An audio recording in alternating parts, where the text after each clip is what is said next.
Hello friends, नमस्ते, राधे राधे। कैसे हो आप सभी? आशा करती हूँ आप सभी अच्छे होंगे और स्वस्थ होंगे। आप सब ऐसे ही हंसो और मुस्कुराओ और जीवन में खूब आगे बढ़ो, ऐसी मेरी ईश्वर से प्रार्थना है। सुबह का वीडियो है, दिन है संडे का और बहुत ही प्यारा ब्लॉग होने वाला है। और साथ ही साथ आज मैं शेयर करूंगी आप सभी के साथ उन उपायों को, जैसे कैसे आप अपने आप को खाली अगर बैठने देते हैं तो खाली बैठने के क्या क्या नुकसान होते हैं। जैसा कि आप सभी जानते ही हो, खाली बैठने के कितने ज़्यादा नुकसान हैं, लेकिन आज मैं आपके लिए 5 मेन कारण भी बताऊंगी जिनकी वजह से अगर आप इन कारणों को दूर नहीं करेंगे अपने जीवन से, तो सच बता रही हूँ, आप ना तो कभी खुश रह पाएंगे, ना ही अपने स्वास्थ्य का ध्यान रख पाएंगे और ना ही आप कभी अपनी आर्थिक स्थिति को सुधार पाएंगे। तो है ना, बहुत ही अच्छा वीडियो है आप सभी के लिए। तो आप सब वीडियो को बिना स्किप करे देखेंगे, बिल्कुल लास्ट तक वीडियो देखना है, क्योंकि आपके लिए भी हो सकता है आपके अंदर भी इनमें से कोई भी आदत हो तो आप निकाल देना। मैंने ये आदतों को निकाला है, मैं सही बता रही हूँ, तभी मैं अपने जीवन को बदल पाई हूँ। नहीं तो मेरी तो हालत, मुझे लगता है रोड पे रहने वाले लोग होते हैं ना, जिनका आगे ना पीछे कोई कुछ उनका सिरा पता नहीं होता है, वैसी हालत मेरी हो जाती। लेकिन समय रहते मैं ईश्वर का धन्यवाद करती हूँ कि समय रहते उन्होंने मुझे अपने सही राह दिखाई और मैं अपने जीवन को बदल सकी। तो देखिए, खाली बैठना अभिशाप और जुटे रहना वरदान है। खाली जब हम बैठते हैं तो एक वो हमारे लिए अभिशाप बन जाता है, और अगर हम व्यस्त रहते हैं, जुटे रहते हैं, तो वो हमारे लिए वरदान बन जाता है। क्योंकि जब तक जितना हम, अगर हमें पता है कि ये काम हमें करना है, हम सोच रहे हैं बस, और हम लेकिन बैठे बैठे ही सोच रहे हैं, हम उस पर कार्य नहीं कर रहे हैं, काम नहीं कर रहे हैं, और अभी तक हम उस काम के लिए उठे ही नहीं हैं, तो वो क्या आपका काम हो जाएगा? नहीं होगा ना। उसके लिए तो आपको उठना ही पड़ेगा, कर्मों को करना पड़ेगा। कहते हैं कर्म ही प्रधान है। कल मैं अपने स्कूल में एक कहानी सुना रही थी, छोटी सी कहानी मैं आप सभी के लिए भी सुना दूं। जो मैं गई थी 5th क्लास में, तो नैतिक शिक्षा एक बुक होता है, तो उसमें एक कहानी थी, तो उस कहानी का नाम था कर्म ही प्रधान है। क्या हुआ था, विष्णु भगवान और इंद्रदेव में, मतलब इंद्रदेव को ऐसा लगा ना कि सारा जो है इंद्रदेव के आसपास देवी देवता और अप्सराएं वो हमेशा रहती थी, तो उनको ये लगा कि सबसे बड़ा तो मैं हूँ।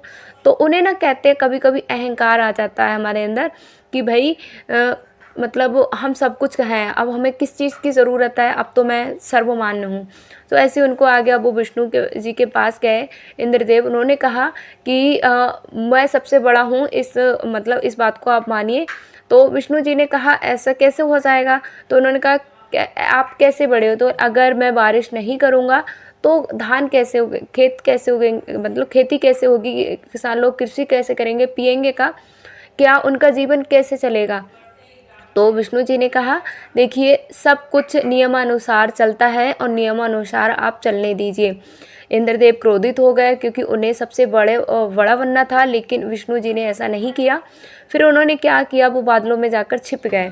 फिर क्या भाई, किसान लोग परेशान हो गए। किसानों ने कहा अगर बारिश नहीं होगी पृथ्वी पर तो कैसे हम अनाज उगाएंगे, कैसे क्या करेंगे?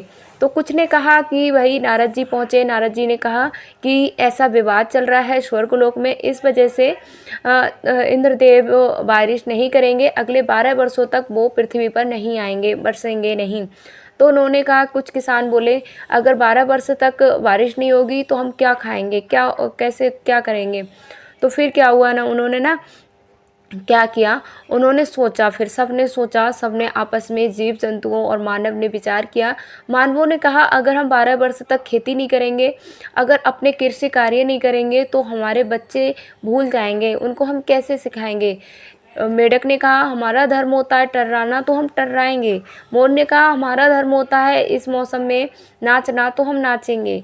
सबने एक दूसरे से वादा किया, जैसे जो हमारा धर्म है वो हम करेंगे, हमारा धर्म है इन इन कार्यों को करना, तो हम अपने सारे कार्यों को करेंगे। आगे ईश्वर की इच्छा, उन्होंने कहा आगे हरी इच्छा। फिर क्या, इंद्रदेव आए। इंद्रदेव ने कहा ऐसा कुछ नहीं हो रहा है, मुझे लगा था कि पृथ्वी पर सब लोग बहुत परेशान होंगे, चिल्लाएंगे, हमसे भीख मांगेंगे, हमारी मिन्नतें करेंगे कि इंद्रदेव बरसिए। फिर क्या, इंद्रदेव आए अपना भेष बदल के और उन्होंने लोगों से पूछा। तो लोगों ने कहा अगर हम खेती नहीं करते तो हमारे लोगों ने कहा, जब आप इंद्रदेव ने लोगों से पूछा कि जब आपको पता है कि अगले 12 वर्षों तक मैं बारिश नहीं होगी, इंद्रदेव बारिश नहीं करेंगे, तो आप खेती क्यों कर रहे हो? तो उन्होंने कहा ये हमारा कर्म है और कर्म ही हमारा धर्म है और हम अपने कार्यों को करेंगे। ऐसे करके उन्होंने मोर से पूछा। मोरों ने भी यही कहा कि ये हमारा धर्म है, मतलब कर्म ही हमारा धर्म है, तो हम अपने कर्मों को नहीं छोड़ेंगे।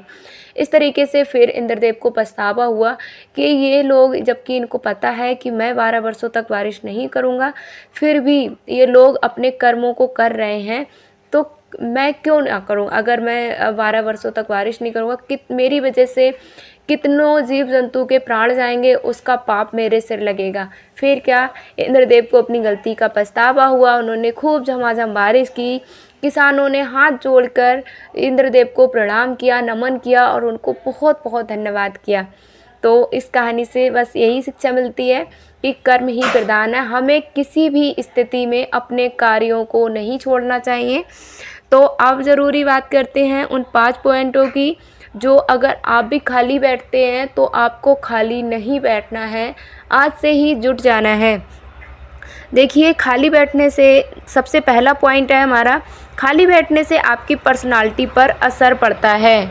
सोचोगे आप कैसे? अगर आप खाली बैठोगे, जैसे बहुत लोग एक्टिव रहते हैं तो उन पर मोटापा नहीं बढ़ता है, उन्हें रोग कम होते हैं। क्यों होते हैं ना?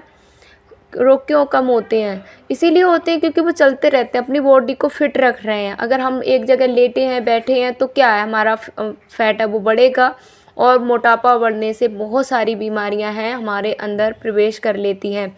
तो इससे आपकी पर्सनालिटी पर फ़र्क पड़ेगा। जब आप मोटे होगे तो आप लेजी से लगोगे। बहुत देखने में भी, देखिए जो एक्टिव रहती हैं ना महिलाएं या पुरुष, तो वो देखने में भी स्मार्ट लगते हैं, और जो लोग सिर्फ लेटे रहते हैं उन्हें लेजीनेस इतनी ज़्यादा उनके अंदर होती है कि वो पूरे पूरे दिन मैक्सी में निकाल देते हैं। सुबह का नहाना होता है लेकिन वो दोपहर में नहा रहे हैं, इस तरीके से वो करते हैं। तो आपको भी इन आदतों को बिल्कुल भी अपने अंदर नहीं लाना चाहिए, और मुझे जहाँ तक लगता है मेरी बहनें बहुत समझदार है, किसी के अंदर ये आदत होगी ही नहीं।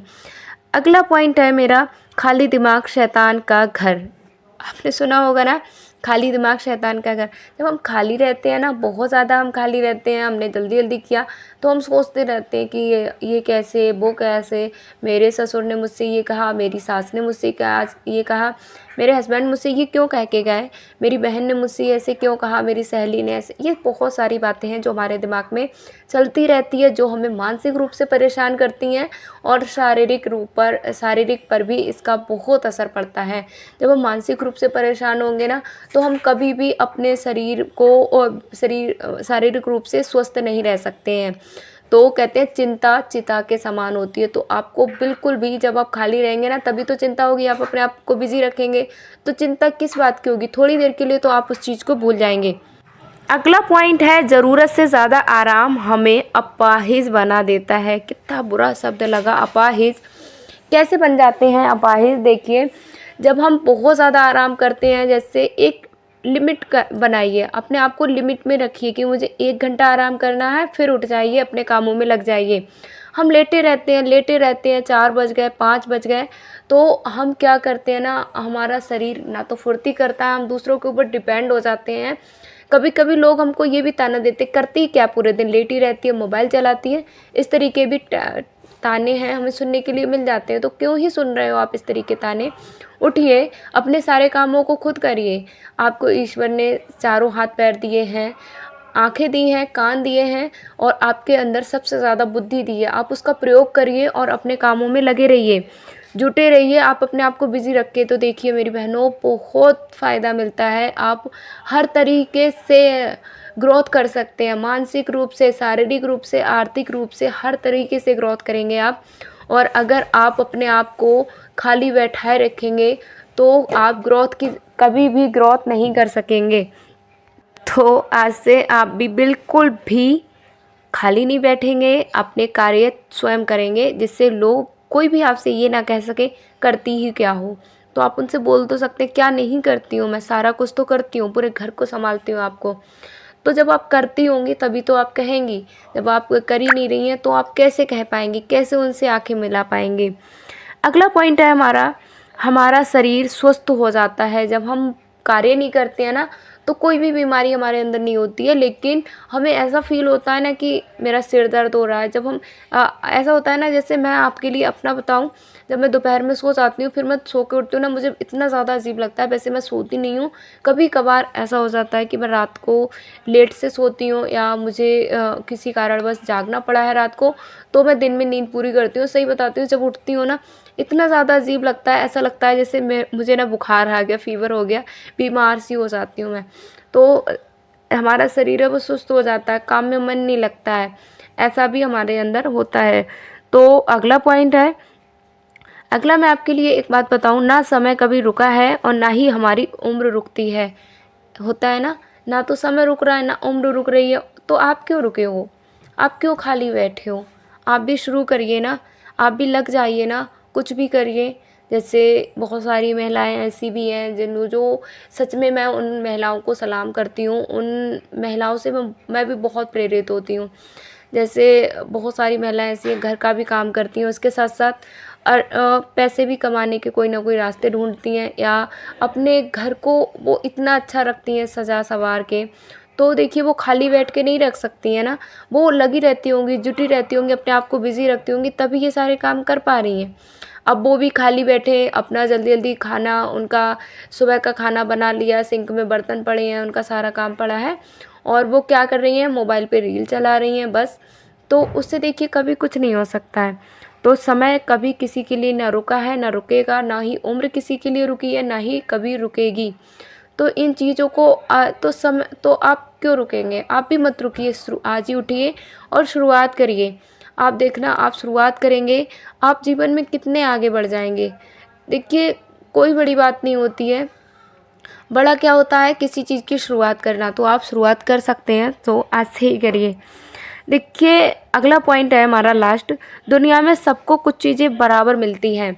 जैसे समय, समय सबके पास 24 घंटे हैं, सब कुछ समय जो है वो सबके पास 24 घंटे ही है। कोई इस समय 24 घंटे में हज़ारों कामों को करता है, पैसे कमाता है, कोई लाख कमा रहा है, कोई 1000 कमा रहा है, कोई 500 कमा रहा है, मतलब अपनी क्षमता के अनुसार वो कम कर रहा है, कुछ ना कुछ कर रहा है। और एक जो है वो 24 घंटे में 2 घंटे ही काम कर रहे हैं या 4 घंटे ही काम कर रहे हैं, 12 घंटे की नींद कर रहे हैं, और फिर वो रोते हैं कि भाई हमें तो ईश्वर देता ही नहीं है, हमारे पास तो ये नहीं है, हमारे पास तो वो नहीं है। तो ऐसे लोगों को तो ईश्वर देने वाले होंगे ना तब भी नहीं देंगे, क्योंकि वो सोच रहे हैं, ईश्वर क्या सोचते हैं, ईश्वर सोचते हैं कि ये बंदा मेहनत करे, मैं इसको फल दूँ। अब आप मेहनत ही नहीं कर रहे हो, आप आगे मंजिल है, आगे खजाना है, आप ये सोच रहे हो कि इस मेरे नसीब में होगा तो मिलेगा। भाई उसको खो दो, तभी तो खजाना मिलेगा। पहले कर्म आपको करने पड़ेंगे, उसके लिए आपको लगता है आप खाली बैठे बैठे कर्मों को कर लोगे, ऐसा कभी नहीं होगा। कर्म करने के लिए आपको मतलब क्या करना है, पहले आपको कर्म करने के लिए खाली बैठने का, जो आपने अभी तक खाली बैठे ही रहते हो, दिन रात खाली बैठ रहे रहते हो, तो उसको आपको एकदम अपने दिमाग से निकाल लेना है। आज ही आप संकल्प लेंगे मेरे साथ कि मैं खाली नहीं बैठूंगी। देखिए मैं ये नहीं कहूँगी कि आपकी शारीरिक क्षमता बिल्कुल कम है और फिर भी आप जुटे रहें, तब नहीं, तब आपको रेस्ट देना है। लेकिन हाँ, ज़रूरत से ज़्यादा रेस्ट आपको नहीं देना है। आप 1 घंटे का आराम करिए और 1 घंटा आप अपने एक्स्ट्रा कामों को लिए दीजिए। तो आप जब ऐसे करके करेंगे तो आप देखना आप जीवन में बहुत आगे जाएंगे, बहुत तरक्की करेंगे, और इसका रिज़ल्ट ना आपको जितना अच्छा मिलेगा, आप यकीन नहीं करोगे कि कितना सुकून मिलेगा, कितना अच्छा लगेगा। तो आ जाइए दोपहर का खाना खाने। आज हमारे घर पे बना है छोले और चावल, और ना इतना अच्छा खाना बना था, हस्बैंड जी ने आज सब्ज़ी बनाई थी, बहुत ही ज़्यादा टेस्टी बनी थी छोले की सब्ज़ी, और इसकी रेसिपी मैं आप सभी के साथ शेयर नहीं कर पाई। अब मैं आपके लिए लेकर चलती हूँ अपने खेतों पर। तो ये रहे हमारे कुछ खेत, और यहाँ पे ना ये गन्ना है, गन्ने की खेती है। यहाँ पर आप दूर दूर देख रहे हो ना, ये सब खेत हमारा है। तो काफ़ी बड़े खेत हैं और मैं यहाँ पर देखिए गन्ना है इसे जो बोलते हैं। गन्ने के साथ साथ यहाँ पे ना पापा जी ने छोटी सी झोपड़ी अपने लिए बना रखी है, जिससे जैसे दोपहर में ना धूप हो जाती है, रात को भी वो यहीं पर सोते हैं। तो उन्होंने ये छोटी सी झोपड़ी अपने लिए बनाई है। और यहाँ पर कुछ देखिए और आपके लिए बता दें, यहाँ पर हस्बैंड जी कर रहे थे मिर्च के खेत में स्प्रे। स्प्रे मतलब दवाई कर रहे थे। हमारी मिर्च की खेती ना बिल्कुल ख़राब हो गई है, तो उस पे ये पहुंच गए थे, मतलब खाना खाने के बाद तुरंत ये चले गए थे। तो यहाँ पर ये मिर्च की खेती आपको जहाँ तक दिख रही है, और यहाँ पे ये जो आपको दिख रहा है गेहूं के खेत है जो हमारा। और ये ना थोड़ा सा हमारे यहाँ सब्ज़ी वगैरह लगी हुई हैं, जैसे ये टमाटर है, इधर इस तरीके से थोड़ा बहुत सब्ज़ी लगी है। हस्बैंड जी सही से वीडियो नहीं बना पाए। तो यहाँ पे ना ये नींबू का पेड़ है, इस पर इतने ज़्यादा नींबू लगे हैं ना, बहुत ज़्यादा। थोड़ा ना यहाँ पे सही से कर नहीं पाए हैं ये लोग सही से सब कुछ। काफ़ी दिनों की ये सब्जियां हैं वो लगी हुई थी, इस वजह से ये ना अब थोड़ी पुरानी हो गई। अब नई सब्जियां लगाई जाएंगी तब वो अच्छी बच्ची हरी भरी दिखेंगी। आप सभी से मिलूंगी मैं अगले वीडियो में। तब तक के लिए आप सब अपना प्यार सपोर्ट हम पर बनाए रखें और अपना भी ख्याल रखें। Radhe Radhe, goodbye friends, thanks for watching.